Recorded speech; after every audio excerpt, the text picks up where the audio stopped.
Hola, ¿qué tal? ¿Cómo están? Soy Caterina Riveros, tu psicóloga, sexóloga. Este es un episodio más de Tu Consejera, que hablar de sexo no sea tabú.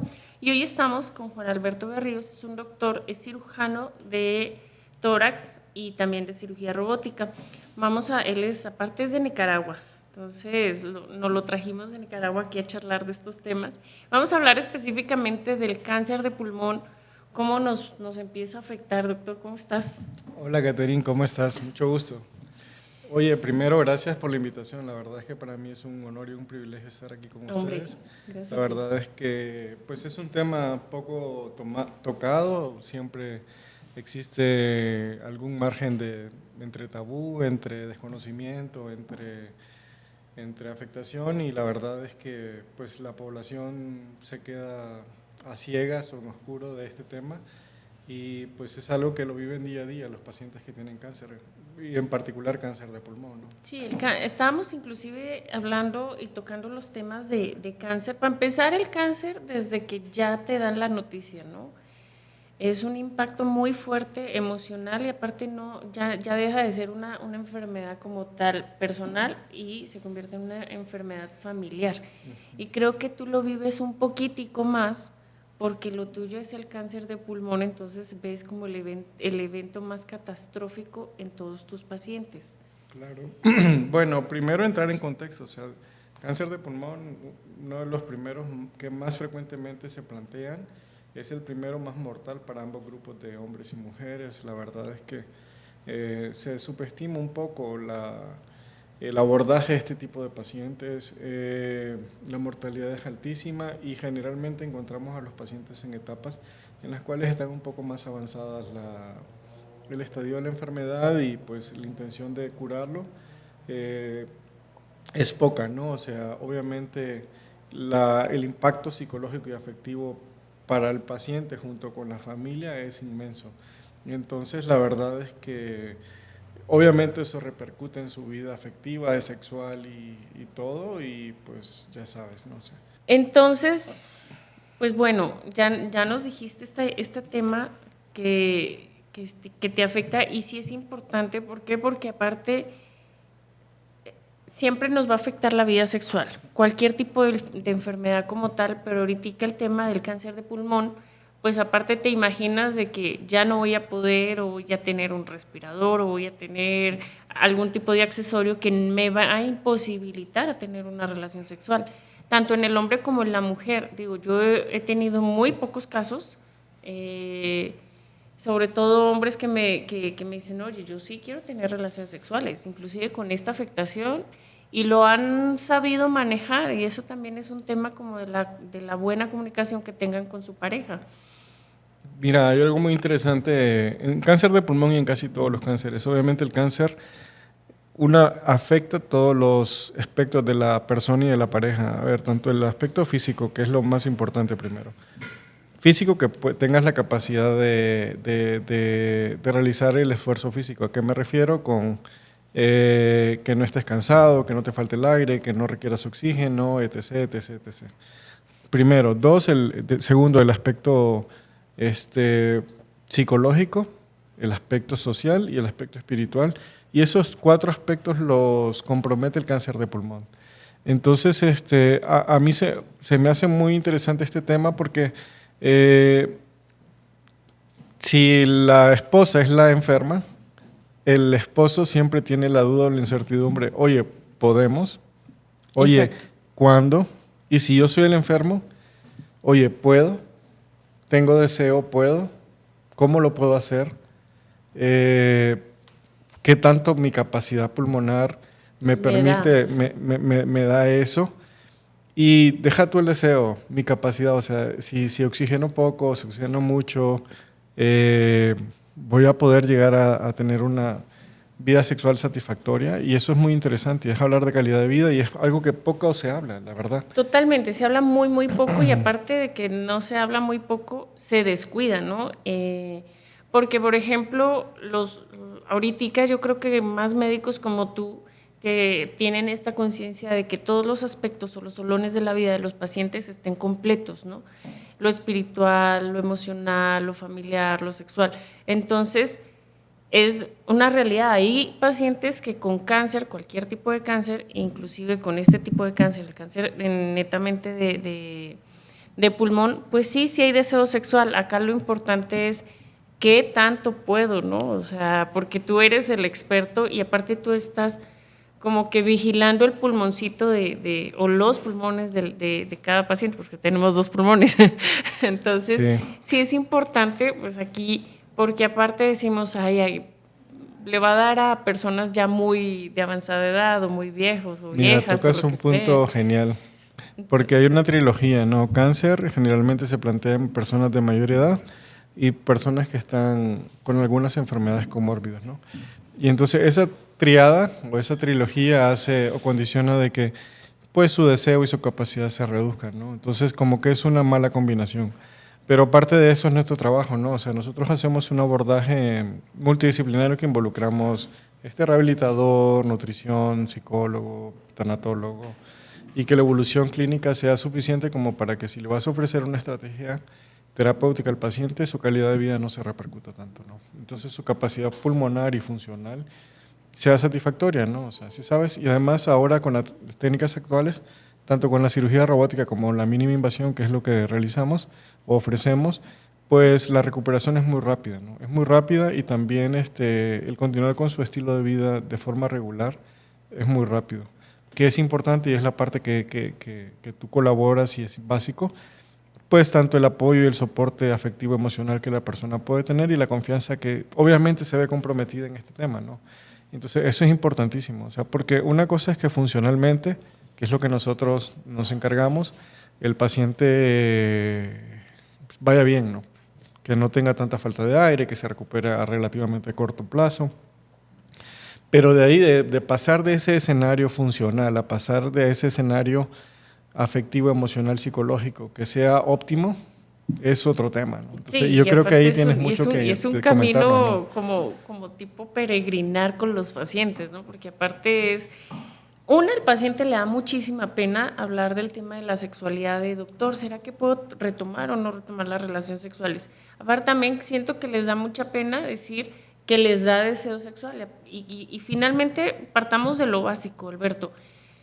La relación sexual habitual normal, o sea, pues es un desgaste físico, o sea, sí te involucra pues todo tu cuerpo, ¿no? Y ni se diga la respiración y aparte todo este volumen sanguíneo que necesitamos para tener una relación sexual, pues se va a alimentar y de eso nos va a repercutir justamente en eso. O sea, finalmente una relación sexual tú estás jadeando, entonces necesitas estar totalmente oxigenado. Entonces una persona con la afectación en los pulmones, pues ahí tienen que sí o sí recurrir a ti y sobre todo específicamente hablar del cáncer de pulmón, pues que tú les des estas como recomendaciones de, bueno, sí, sí se puede, no se puede, y también hay que ver qué tan avanzado y qué tan no, o sea, un posquirúrgico, qué les recomiendas que se esperen tanto tiempo, no lo sé.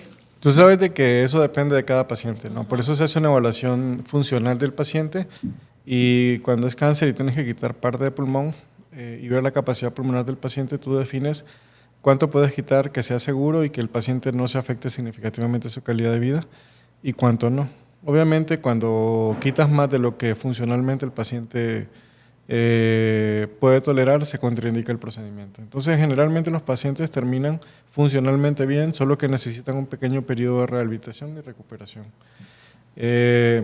Siempre pasa un tiempo y cuando la mujer es la operada, el esposo después de cierto tiempo pregunta, ¿ya? Ya O se sea, podrá. es como una pregunta entre líneas Sí. que se plantea y que unos lo plantean, otros no, la mayoría no.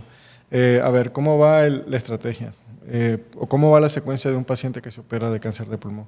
Se opera, segundo o tercer día va a casa sin drenajes, hace un programa de rehabilitación de 1 o 2 semanas. Después de 2 semanas, si el paciente se hizo una adecuada evaluación, funcionalmente va a poder realizar su actividad más o menos de forma regular. Los pacientes que requieren oxígeno van a tener que continuar con su oxígeno y pueden realizar sus actividades de forma regular con oxígeno. Si es hombre, pues tú tienes que valorar la parte de la disfunción eréctil, qué tanto puede o qué no puede. Ojo, mujeres mayores, también ya ves que hay algún grado de estenosis de la Sí, vagina y el grado de lubricación también afecta.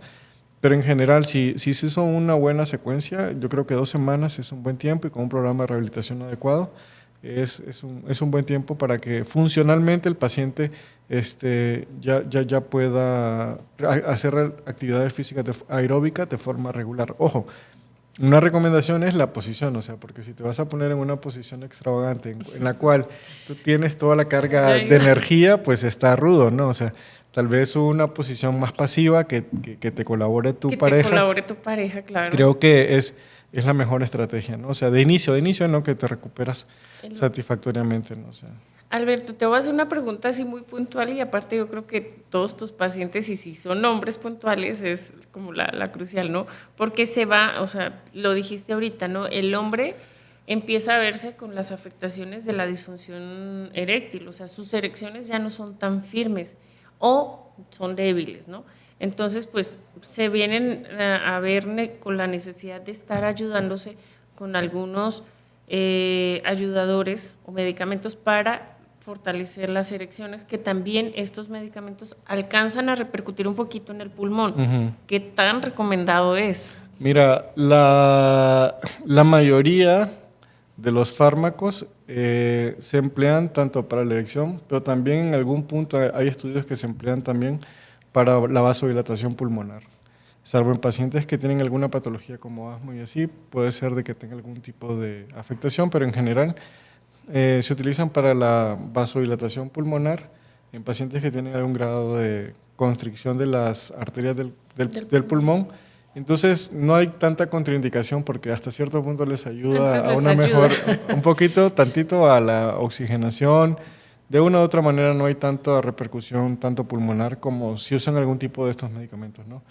O sea, entonces no hay tanto tema por eso, ¿no? No hay tanto tema por eso. Entonces no hay contraindicación y creo que puede ir, vamos, cada paciente es un mundo, ¿no? Entonces sí, o sea, cada paciente es un caso totalmente peculiar. Por eso hay que primero evaluar al paciente, ver que no tenga contraindicación y ya luego se le da luz verde para que pueda llegar a tener una relación sexual satisfactoria y plena y como dices, ¿no? Estar conscientes y plenos, ¿no? Oye, yo tengo una duda. Dime. Digamos, yo te puedo hablar de la parte funcional, pero de la parte afectiva emocional es otro tema, porque pues tanto la mujer como el hombre pierden confianza, tú sabes eso, ¿no? O sea, entonces sí.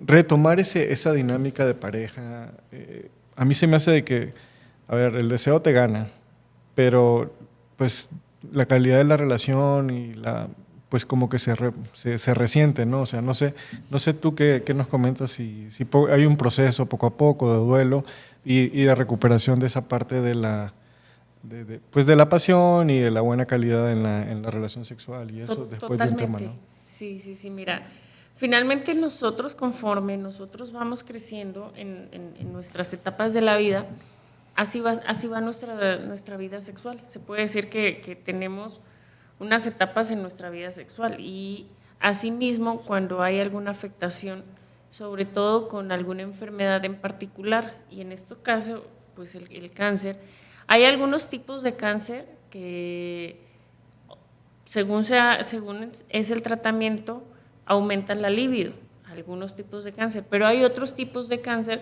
que disminuye la libido. También otros que nos va a afectar directamente a todo lo que es la función sexual, tanto en el hombre como en la mujer. Entonces, o va a haber sequedad, o va a haber una disminución en las erecciones, o bajo deseo sexual. También partamos de que la depresión nos va a generar una baja libido. O sea, eso es inminente. O sea, cualquier persona que esté depresiva va a tener una libido demasiado bajita. ¿Por qué? Pues porque todos sus receptores están bloqueados. Entonces, cualquier estímulo no lo va a tener. O sea, casi todo paciente con cáncer existe esa baja en la autoestima, baja en la depresión, algún grado de ansiedad, tristeza, frustración, porque a mí la sensación de muerte inminente, ¿sí sabes? Yo lo que he visto es que cuando sobrepasan el proceso y se reponen, o si es una etapa avanzada, y ya entienden de que lo que podemos hacer es controlarlo y no curarlo, la gente se libera un poco de ese estrés y empieza a disfrutar la vida más satisfactoriamente. He notado eso. Hay dos paneles, o te caes mucho o empiezas a valorar el tiempo que tienes y a hacer las cosas que realmente son valiosas para ti. En ese escenario, ¿tú consideras de que retoman la vida sexual de forma más, no sé, apasionada? Sí la retoman más intensamente. O sea, sí he tenido la oportunidad de ver cómo esta evolución de mis pacientes, de no quisiera ni que me vieran, ni que la herida, ni que antes yo, por ejemplo, en el caso de los hombres, el hombre me dice, es que sabes que yo me fatigo mucho y también siento que no le estoy dando todo lo que merece mi esposa, pero también la esposa sí es empática y le dice, no importa, aparte la relación sexual como tal no necesariamente tiene que ser una penetración. Que lo tenemos relacionado o lo tenemos normalizado como si fuera una penetración, pon tú que sí. Pero en realidad, si tu relación sexual se puede basar a base de caricias y a través de estas caricias estimulas todo tu cuerpo, todo el cuerpo de tu pareja y con ello puedes llegar a lograr a que tu pareja tenga un muy buen orgasmo, pues ahí ya tuviste una relación sexual, que ese es mi trabajo en particular, ¿no? Por ejemplo, hay pacientes que pierden la sensibilidad por alguna otra cuestión y pues ahí es empezar a trabajar a cambiar todos los centros de placer. Y finalmente, como yo le digo a todos mis pacientes, ¿no? Tenemos el órgano más grande, menos explorado, que es la piel, y a veces se dedican nada más en los senos, en la vagina, en el pene, en las pompas, entonces no necesariamente es eso. O sea, podemos experimentar diversos tipos de orgasmos con caricias, con besos, o nos podemos apoyar de un montón de cosas y sobre todo la más importante, la imaginación. Oye, qué interesante porque de forma regular estamos asociando la relación sexual con la penetración y sobre todo con los estereotipos más habituales que tenemos, que pues, suele ser pornografía, ¿sí? Una penetración agresiva o un esfuerzo físico inmenso, ¿no? Y que para el hombre o mujer posoperado o con capacidad pulmonar reducida, pues no es una estrategia, pero creo que se puede ahondar un poco más en eso no sé, una estrategia de eso, justo lo que dices, de ampliar tus centros de placer, no sé, no sé si sexo tántrico puede hacer una recomendación. Totalmente. Porque la verdad es que ese es un buen consejo que yo no lo tenía en el radar sobre cómo apoyar cuando ya me plantean ese escenario, que como te digo, es un tabú y es poco usual de que lo hagan porque siempre hay como pena o vergüenza o qué dirán, si sabes, o sea, entonces eso no se retoma tan abiertamente, pero obviamente sé de que pues la relación no es tan eficiente en la pareja, ¿no? O sea, exacto, y ¿sí fíjate que sabes? lo dijiste, ¿no? Es el tema tabú y no me dejarás mentir, Alberto, o sea, yo creo que es América Latina como tal. Sí, creo que Sin duda, sin duda. has podido visitar algunos países pues, de tu país de nacimiento, están acá México, bueno, Colombia ni se diga. Es un tema en común de que hablar de sexo y más con el médico es bien difícil, pero aparte, paradójicamente, la comunidad en general piensa que el experto en sexualidad es el médico, pero a veces no, o sea, No. tú te dedicas exactamente a todo lo que es el tema pulmonar, a Justo todo. eso, la parte operativa funcional, Ajá. pero el reto, yo te puedo decir, o sea, las capacidades pulmonares y capacidad física, yo te puedo colaborar en eso, pero ya el tema de sexualidad, entorno, mentalidad, deseo, conciencia, estrategias, pues hay un poco de área gris ahí, o sea, y por eso el abordaje multidisciplinario y colaborarnos y el trabajo en equipo, para mí es la clave y nosotros intentamos hacer eso, pues, o sea, si sabes, para que el paciente tenga un abordaje más integral, si sabes, y retome toda su vida de forma más completa. Pero sí, así justo como lo dices, o sea, yo puedo dar una que otra recomendación, pero entre que yo también me puedo intimidar y sentir pena sobre cómo recomendar y así, o sea, ¿sí sabes? Sí. Aparte, sabes que también piensa, tengo muchos pacientes que de repente me llegan y me dicen, es que el doctor me dijo que no tuviera relaciones sexuales, que eso es malo, porque a veces caen en esta dinámica, ¿no? De que te recomiendan algo, te dicen algo con base a sus principios morales y de ahí partimos mal, o sea, yo puedo tener mi propio criterio personal, pero si a mí un paciente viene con una problemática, voy a atender la problemática de ese paciente. O sea, yo la verdad creo que lo has visto, ¿no? Difícilmente me asusta algún tema en particular. ¿Por qué? Porque finalmente para eso estudié, para esto estoy, ¿no? Para, no asustarme, pero sí tratar de entender cuál es la necesidad de cada paciente, porque cada paciente tiene una necesidad, una claridad totalmente diferente y es como que empezar a entenderla, ¿no? Por ejemplo, hay pacientes que yo enseguida veo cuál es su necesidad. Por ejemplo, cuando me invitas a tus pacientes hospitalizados, alcanzas a ver una problemática familiar, bueno, yo la distingo, ¿no? Pero porque esto, pues, ya ahora sí que la experiencia me lo ha estado dando con el tiempo. Entonces, sí hay médicos que te dicen esto sí, esto no, pero en realidad, como dices, hay médicos que se sienten intimidados o les da vergüenza que les pregunten el tema de la sexualidad y pues se salen ahí por la tangente o alguna cuestión que pues en realidad no está mal. O sea, lo único que pueden llegar y decir, pues vete con una sexóloga y oriéntate bien para también no desanimar a estas personas que sí tienen esta necesidad de volver a retomar su vida sexual. Yo creo que debiésemos de ir un paso más adelante y como parte del abordaje multidisciplinario, referirlo de hecho o involucrar a una sexóloga en tu grupo, porque hoy, nunca preguntas, oye, ¿y cómo está su vida sexual como pareja? O sea, nunca, o sea, es como un tema olvidado y pues la persona sí tiene inquietud, ¿no? ¿Sí sabes? O sea, y siempre lo dejamos como un poquito ahí de lado. Sí, creo que Deja tú de lado, o sea, como que no lo tienes en el radar y no tienes conciencia y noción. Y la persona tiene necesidades, inquietudes, dudas, ¿no? Sí, de hecho creo que cuando tengo o tenemos estas charlas así entre amigos y todo, soy como de, mira que nunca se me había ocurrido preguntarle esto al paciente y de repente en charlas casuales, ocasionales, les digo, a ver, por puro chiste usted pregúntele esto a su paciente y verá. Y le rompe el tabú ahí y de ahí, y aparte les digo, también tenga mucho cuidado, ¿por qué? Porque esa pregunta, esa simple pregunta, le va a repercutir a usted toda una hora de consulta para con el paciente y ya se le desvió del tema propio de lo funcional del pulmón, por ejemplo.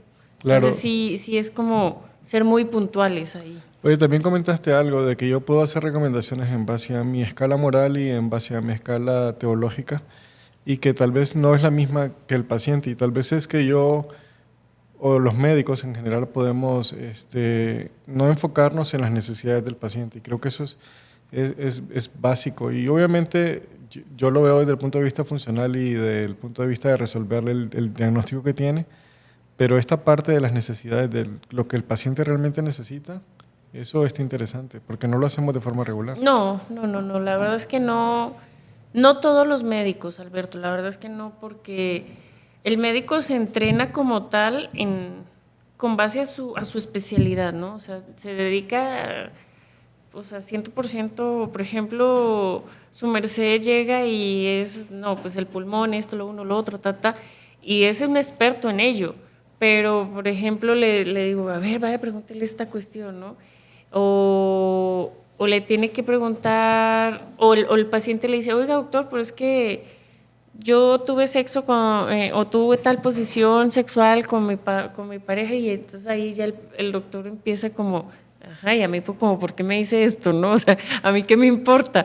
Pero finalmente el paciente siempre se va a abrir muchísimo con el médico. Entonces ahí sí, la invitación a todos los médicos que nos escuchan es pues tener esta mesura y apertura de mente y decirle, bueno, si tú no sabes solucionar o responder a esta pregunta del paciente, pues derívalo. No hay que atrevernos como a responder con estos principios que tenemos propios, porque cada quien tiene lo suyo, ¿no? Sí, claro. Entonces yo puedo llegar y tener mis propios pensamientos en algún tipo de cosas. Hay algunas cosas en las cuales estoy de acuerdo, las cuales no, pero finalmente mi paciente, en lo que él quiere y necesita, en su entorno de vida y en sus gustos y placeres, yo no soy quien para juzgar, pues, o sea, yo lo que estoy es para ayudarlo a sobrellevar. Uh-huh. Oye, ¿y en base a la capacidad pulmonar de alguien o la capacidad física de alguien, tú le puedes plantear o recomendar alguna estrategia, posición, forma. Sí, sí, sí. Y hay estrategias implementadas para, pues eso que dices, o sea, potenciar diferentes áreas de placer y así.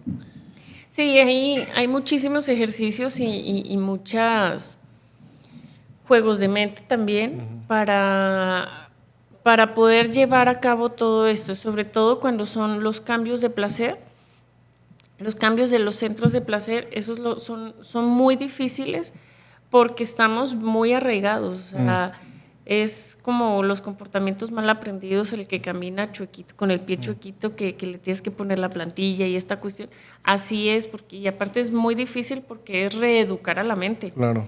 Entonces, Oye, y un paso antes, digamos, antes de llegar a la parte propia del placer, el iniciar la confianza, el estar tranquilos, el que se dé la intimidad, no necesariamente sexual, un paso antes, porque obviamente un paso antes del sexo como tal o de la relación sexual, pues también tiene que existir que la persona se sienta cómoda y que reinicie eso, sobre todo en el entorno de tristeza, depresión, ansiedad. ¿También hay estrategias para sí. optimizar eso? Y aparte, mira, todo tiene solución desde que haya deseo. Cuando tú tienes deseo sexual o cualquier deseo, cuando tú tienes este deseo todo se puede hacer. Porque cuando no hay deseo, ahí es un problema bastante grande, bastante importante. O sea, es muy difícil romper este paradigma de no tener deseo. Okay. ¿Por qué? Porque es como si tuvieras un paciente que no siente absolutamente nada y lo estás picando con algún piquito fuerte, y dices, bueno, caray, hay algo, tengo que resolverlo y empezar a explorarlo está bien difícil. Entonces, si tenemos este deseo, sí es muy fácil. Aparte, siempre van a tener el deseo, hay que empezar a... ¿Y por qué no hay deseo? Surgen de muchas cosas. La baja de deseo, cuando es por algo físico-mecánico, lo identificas y rápido puedes salir de ello. Pero si es por algún trauma de la infancia, de la niñez o de alguna violación o de algo en particular o algo por algún medicamento, pues ahí es empezarlo a indagar. Y resolverlo lleva bastante tiempo. Ya, qué interesante. Al caso como al más o menos unos 4 o 5 meses, sí es como que estarle pegando ahí a la terapia. De que se puede. Nada más es empezarle a escarbar en la mente. Yo creo que una terapia sexual con nosotros, los sexólogos, y más si es de pareja o algo, es como, y siempre se los digo, hagan de cuenta que yo me meto ahí debajo de las cobijas de ustedes y estoy ahí, oiga, buenas, ¿cómo está? ¿Por qué? Porque hacemos preguntas demasiado íntimas, al punto en el cual la alcanzamos a ser un poquito incómodos, chismosos, por así decirlo, pero necesitamos toda la información posible para poder llegar a atacar toda esta parte del pasado que no nos permite tener este deseo, porque muchas veces son cosas pues de la infancia, de la adolescencia, inclusive de la educación de nuestros padres. Son temas bastante complejos, ¿eh? Sin duda, sin duda. No, muy interesante, muy interesante. Sobre todo que un procedimiento o un evento así puede ser un detonante de algún trauma previo que puede hacer de que entres en ese escenario de miedo y el mood de defensa. Así es. Que pues dificulta pues tener una vida sexual satisfactoria, creo yo, ¿no? Totalmente. Pues bueno, Alberto, se nos está acabando el tiempo. Muy enriquecedor esta charla, muy agradable, porque aparte tocamos estos temas inclusive para los médicos, ¿no? Pero bueno, ¿dónde te encontramos? Tus redes sociales, tú eres el experto, pues también, no solo que sea cuestión de cáncer de pulmón, sino pues tu especialidad, ¿dónde te encontramos? Bueno, el consultorio lo tenemos en el Hospital Ángeles del Carmen, en la Torre de Especialidades, y estamos en todas las redes, pues Instagram, Facebook, y una página como Berríos Juan Alberto. Berríos Juan Alberto. Entonces, Berríos, ¿no? Sí, entonces pues nada, estamos ahí a sus órdenes y cualquier tema pulmonar o respiratorio, pues con gusto. Aquí con el doctor, pues bueno, les recuerdo mis redes sociales, Psicosensual KR, mi número de celular 3330047390. Nos vemos en la que sigue.